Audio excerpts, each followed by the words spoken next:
So let's move up into the sweet boats now. Let's have a look at the men's pair. Is it at all possible that Croatia will not be on the top of the podium? I think. I was going to say, conversely to the women's singles, I think this is maybe one of the most nailed on, and this is me probably cursing it now, most nailed on goals of the regatta. Because the Italians have now come out of the pair and they're prioritising the 4. The New Zealanders have come out of the pair and they're prioritising the 8. So you've lost all of that medal depth from 2019, and there's no one to challenge the Sinkovics at all, right? They've all kind of jumped ship out of the pair into other boats.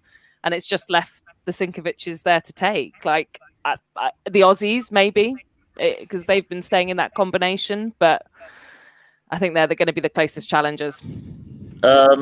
Yeah. What do you think, Adam?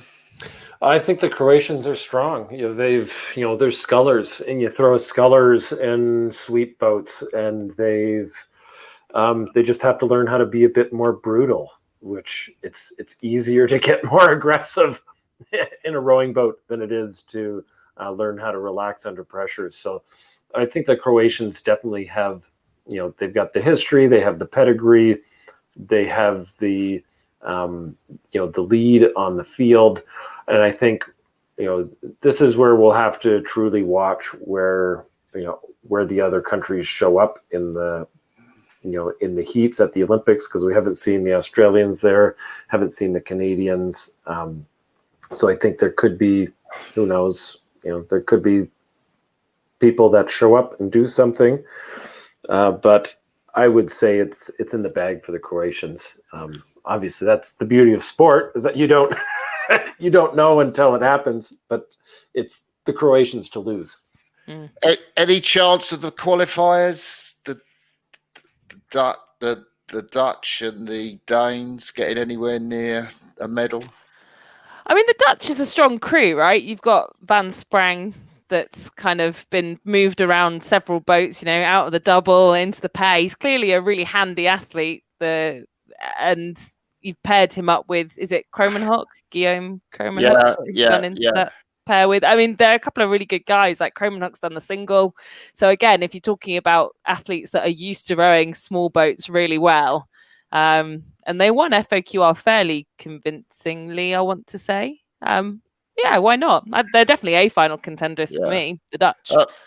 We got Marco, who is a regular attender on Cross's Corner. Hi, Marco. Thank you. He says, let's be careful because the Italians are not done with their lineups. They have 3 really fast pairs that are fighting for the pair and the 4 minors. So the pair that came fourth, because they got beaten by the British under-23 pair, didn't they? Abignali and Di Costanza in Sabaudia.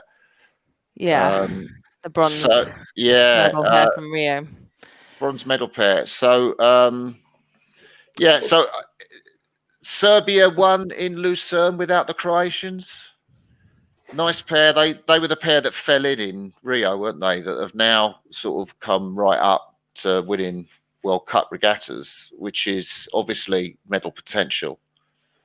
I like seeing Vasic and Markovic. I feel like they've come through that journey of like minor finals into A finals, and then that medal that they got without the Croatians there at World Cup 2 was great to see. Like, it was really nice for them to be on top of the podium. I mean, like you say, we do need to be careful about the Italians, kind of just off the back of what we heard at World Cup 3, where, they chucked Lodder and Vicino back into the 4, into that bronze medal winning crew from Rio to strengthen it, because they were the sort of top pair from what I understand from the rankings, make the 4 the strong boat, put Marco and Abignale back in the pair. I suppose it's not finalised yet, but we'll see what they decide to do. But if that is the lineup that goes up at Tokyo, I would say the Italians are kind of, as you say, down the rankings now, aren't they? Yeah. So let's go for the 1, 2, 3 then. It's your turn, Camilla, to start. I'm going to go for the Croatians for 1. I'm then going to go for I think the Aussies to come in silver. Yeah. And then I'm going to go the Serbians. I really want to back them. I want them on the podium. I'd love to say the Canadians. I think they're a really good pairing, but I want to back Serbia for bronze. Okay. What about you, Adam? Well, I'm again gold for Croatia, and silver is a wild card. I'm gonna back the Dutch here on this one and say that they've got the racing experience from the qualifier, feeling fired up. They're in the mix. You can see the Serbians are about 10 seconds above everyone else, and then it's a dogfight for silver, bronze. And I'm going to back my Canadian boys, Conlon and Kai. They've been training really well, really hard under Dick Tonks. They're putting in the miles. So, and they have the experience. So I think they could have a really good regatta this time. So they'll be battling it out.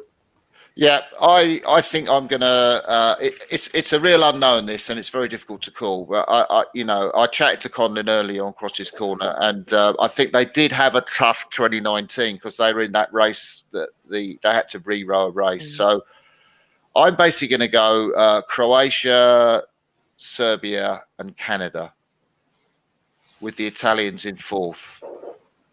No Aussies, Crossy. No Aussies, no Aussies. Sorry about that. Anyone listening or watching in Australia, you probably proved me wrong.